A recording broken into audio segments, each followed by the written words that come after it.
जोहार दोस्तों, एक बार फिर से आप सभी का बहुत बहुत स्वागत है एक नए वीडियो में। दोस्तों, आज की इस वीडियो में हम लोग चर्चा करने वाले हैं कि झारखंड शिक्षक पात्रता परीक्षा पास करना इजी है या हार्ड है। तो बने रहिएगा लास्ट तक, और चैनल में नया हो तो चैनल को सब्सक्राइब अवश्य कर लीजिएगा।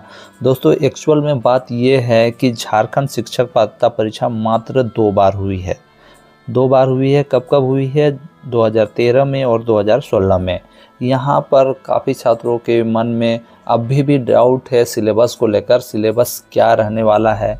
और मैं बार बार वीडियोज़ बना के आप लोगों को सिलेबस भी ऑलरेडी दे चुका हूँ। हमारे टेलीग्राम ग्रुप में सिलेबस भी डाला हुआ है, पूरा सिलेबस डाला हुआ है, उसी को पढ़ना है। लेकिन कन्फ्यूज़न और डाउट ये है कि जेटेट परीक्षा जो है ये सीटेट परीक्षा से इजी है या हार्ड है। तो मैं आपको बताना चाहूँगा, हालांकि ये जो एग्ज़ाम है आपका जेटेट परीक्षा, ये इजी ही है, लेकिन हार्ड इसलिए हो जा रहा है। हार्ड होने का कारण ये है कि जेटेट परीक्षा आपका 2 बार हुआ है, 2013 और 16 में, जिसके कारण आपको आइडिया नहीं हो पा रहा है कि 2013 और 16 का जो टेट परीक्षा था उस परीक्षा के जैसा ही इस बार क्वेश्चन आएगा या किस प्रकार आएगा।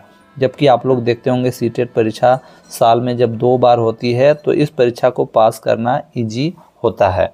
एक्चुअल में यही बात है, बार बार जेटेट परीक्षा नहीं होती है, इस कारण से जेटेट परीक्षा जो है आप पास करने में आपको थोड़ा सा दिक्कत हो सकती है। लेकिन आप लोग अच्छा से पढ़ोगे तो 90+ मार्क्स ला सकते हो। लेकिन आपको बता दूं, आप लोग 90 से कम लाते हैं मार्क्स तो आपके लिए दिक्कत है। आप भले ही पास हो जाओगे अपने कोटे से, लेकिन जब आपका सहायक आचार्य भर्ती होगी उसमें आपको दिक्कत आएगा, जो कि अभी दिक्कत हो रहा है। चलिए, और एक चीज़ मैं आपको बताना चाहूँगा कि आपका जो फॉर्म फिलअप है ये आपका दिसंबर और जनवरी में होने वाला है। ठीक है, दिसंबर से जनवरी तक आपका फॉर्म फिलअप करवाया जाएगा और परीक्षा मार्च 2026 में होगा। बहुत सारे छात्र हैं जिनको अभी भी कन्फ्यूजन हो रहा है कि ये जो एग्ज़ाम है मार्च में नहीं होगा, लेकिन आपका एग्ज़ाम बहुत जल्द होने वाला है। इसको लेकर बैठक भी हुआ है। और दोस्तों, मैं आपको बताना चाहूँगा, ये हाई कोर्ट का ऑर्डर है, इसलिए हाई कोर्ट का ऑर्डर को मानना ही पड़ेगा और हाई कोर्ट के ऑर्डर के अनुसार ही आपका ये जो है झारखंड शिक्षक पात्रता परीक्षा हो रही है, वरना नहीं होती। चलिए, एक बार जेटेट का सिलेबस जो है वो किस आधार पर रहेगा वो मैं आपको बताना चाहूँगा। देखिए, जेटेट का जो सिलेबस है ये मैंने ऑलरेडी अपने टेलीग्राम ग्रुप में डाला हुआ है। कोई हार्ड नहीं है, सिलेबस इजी ही है, लेकिन एग्ज़ाम का जो पैटर्न है, किस प्रकार के क्वेश्चन आते हैं, ये आइडिया लगाना थोड़ा सा मुश्किल है। लेकिन मैं आपको बताना चाहूँगा कि झारखंड का जो शिक्षा विभाग ही इसके क्वेश्चंस तैयार करेंगे। झारखंड का जो शिक्षा विभाग ही इसका क्वेश्चंस तैयार करेगा, या झारखंड के जो प्रोफेसर हैं वही इसका क्वेश्चन तैयार करेंगे। तो आपको क्या करना है कि आपको जेटेट 2013 और 16 का जो है प्रीवियस ईयर्स का क्वेश्चन पढ़ लेना है। उसके बाद आपको दूसरे राज्यों के, अन्य राज्यों में जो टेट परीक्षा हुए हैं, ठीक है, जैसे कि आपका राजस्थान टेट हो गया, यूपी टेट हो गया, बी टेट हो गया, या अन्य राज्यों में जो टेट परीक्षा होते हैं उनके क्वेश्चंस आप लोग पढ़ लीजिए। प्रीवियस ईयर्स के क्वेश्चन, आप आसानी से पास हो जाओगे। और सिर्फ आपको पास नहीं करना है, 90+ मार्क्स लाना है। और मैं इसलिए कह रहा हूँ क्योंकि झारखंड में जो टेट परीक्षा हुई है ये 2 बार ही हुई है, और इससे आपको पूरा आइडिया नहीं आएगा कि किस प्रकार के आपको क्वेश्चंस एग्जाम में आएंगे। भले ही आपको सिलेबस मिल गया, लेकिन किस प्रकार के क्वेश्चन पूछते हैं ये आपको आइडिया नहीं होगा। इसलिए आप लोग क्या करें, सीटेट का जो है उसको प्रीवियस ईयर्स को पूरा पढ़ें, फिर आपका यूपी टेट में जो क्वेश्चंस आते हैं उसको पढ़ें, फिर आपका जेटेट में जो आए हैं उसको भी पढ़ सकते हैं, फिर आपका जो बिहार में जो बी टेट परीक्षा हुआ है, आसाम में जो आसाम टेट जो परीक्षा हुई है, राजस्थान में जो राजस्थान टेट हुई है, सभी को आप लोग पढ़ लीजिए।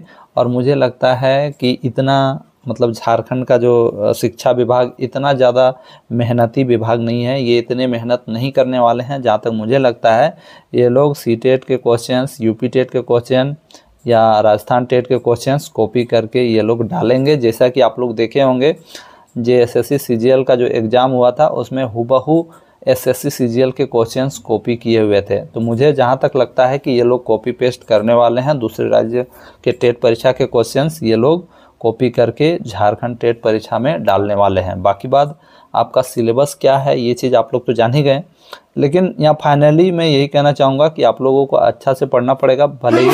भले ही आपका 82 मार्क्स में आप लोग पास हो जाओगे ओबीसी और एसटी कैटेगरी के लोग, लेकिन 90+ मार्क्स लाना आपका ज़रूरी है, क्योंकि जब सहायक आचार्य भर्ती होगी तब फिर आपको जनरल में नहीं जाने दिया जाएगा और फिर आपका दिक्कत आ जाएगा, जैसा कि अभी चल रहा है झारखंड सहायक आचार्य भर्ती, आप लोग देखे होंगे।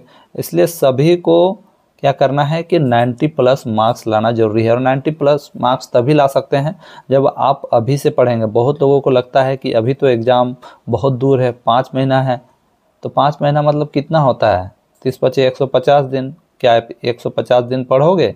नहीं पढ़ोगे। तो बहुत लोगों को लगता है लास्ट का 2 महीना पढ़ लेंगे, तो 2 महीना पढ़ के आप लोग सिर्फ पास कर सकते हो, है ना, पास कर सकते हो, 82 मार्क्स ला सकते हो। लेकिन आप लोग अच्छा से पढ़ोगे तो 90+ मार्क्स ला सकते हो, 100+ मार्क्स ला सकते हो, जो कि आपके लिए फ़ायदेमंद होगा, नहीं तो आपका दिक्कत हो जाएगा। अब देखिए, हमारा जो टेलीग्राम ग्रुप है उसमें डेली क्यूज दिया जा रहे हैं टॉपिक वाइज, ठीक है। हमारे टेलीग्राम ग्रुप में ऑलरेडी 1400 लोग जुड़ चुके हैं, आप लोग भी जुड़ सकते हो। और नोट्स भी मैंने आप लोगों के लिए अवेलेबल करवा दिए हैं, कक्षा 1 to 5 के लिए और 6 to 8 के लिए। 6 to 8 में अभी साइंस का नोट्स अभी तैयार नहीं हुआ है, बाकी बात सारी चीज़ों का सिलेबस है। साथ साथ यदि आपने क्षेत्रीय लैंग्वेज में खोरठा लिए हैं तो उसका भी नोट्स अवेलेबल है, सिलेबस अवेलेबल है। और हमारा जो टेलीग्राम ग्रुप है उसमें लेटेस्ट अपडेट आपको मैं लगातार दे ही रहा हूँ। साथ ही साथ जो भी आपके सिलेबस है वो भी दिए गए हैं और सब कुछ दिया गया है। बहुत सारे छात्र कमेंट्स करते हैं कि एग्ज़ाम मार्च में नहीं होगा, तो उनकी बातों में नहीं जाइए, आप लोग अपना तैयारी करिए। जिनको भी 90+ मार्क्स लाना है, जिनको जनरल कैटेगरी में क्वालिफाई करना है, वो अच्छा से पढ़ें, नहीं तो बाद में ये होगा कि आपका टाइम भी पार हो जाएगा और आप इतना पढ़ नहीं पाओगे। सिलेबस क्या है आप लोग देखे ही होंगे, सिलेबस बहुत बड़ा है। सोशल साइंस में आपको हिस्ट्री पढ़ना है, ज्योग्राफी पढ़ना है, पॉलिटिकल साइंस पढ़ना है, अर्थशास्त्र पढ़ना है, साइंस में पूरा लंबा सिलेबस है। फिर 1 to 5 में आप देखिए ईवीएस पढ़ना है, मैथ पढ़ना है, हिंदी पढ़ना है, सब कुछ पढ़ना है। इंग्लिश पेडागोजी नहीं आएगा, इंग्लिश पढ़ना है। तो ये है आपका पर्यावरण अध्ययन भी पढ़ना है। तो अच्छा से अभी से पढ़ोगे तो ही आप सक्सेस कर पाओगे, नहीं तो लास्ट में क्या होगा कि आप 82 मार्क्स लाओगे और फिर बाद में सहायक आचार्य भर्ती में आप सिलेक्शन नहीं ले पाओगे। इसलिए आप लोग ये टारगेट करें कि आपका 90+ मार्क्स आ जाना चाहिए।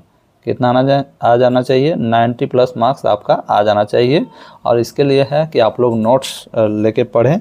आपका जो नोट्स हमारे पास अवेलेबल है ये NCERT बेस्ड है, और खुद से भी आप नोट्स बना सकते हो, ऐसा कोई दिक्कत नहीं, लेकिन हमारे पास बना हुआ है ऑलरेडी है, आप लोग खुद से भी बना के पढ़ सकते हो। तो दोस्तों, इसके अलावा आपके मन में कुछ भी डाउट है वो कमेंट कर दीजिएगा। और एक बात मैं जाते जाते कहना चाहूँगा कि जो भी छात्र हैं जो अपीयरिंग सेशन में है, जैसे कि 2025-27 हो गया, 2024-26 सेशन में जो हैं, उनके लिए मैं बताना चाहूँगा कि आप लोगों को भी यदि मौका लेना है जेटेट परीक्षा में बैठने का, तो इसके लिए आपको एक रणनीति तय करना होगा और झारखंड हाईकोर्ट में केस करना होगा, अन्यथा आपको झारखंड में मौका नहीं मिलेगा। अभी तो नोटिफिकेशन नहीं आया है, और अगर आ जाता है और आपको नहीं मौका मिलता है तो आपको हाई कोर्ट में केस करना ही होगा, नहीं तो आपको मौका नहीं मिलेगा।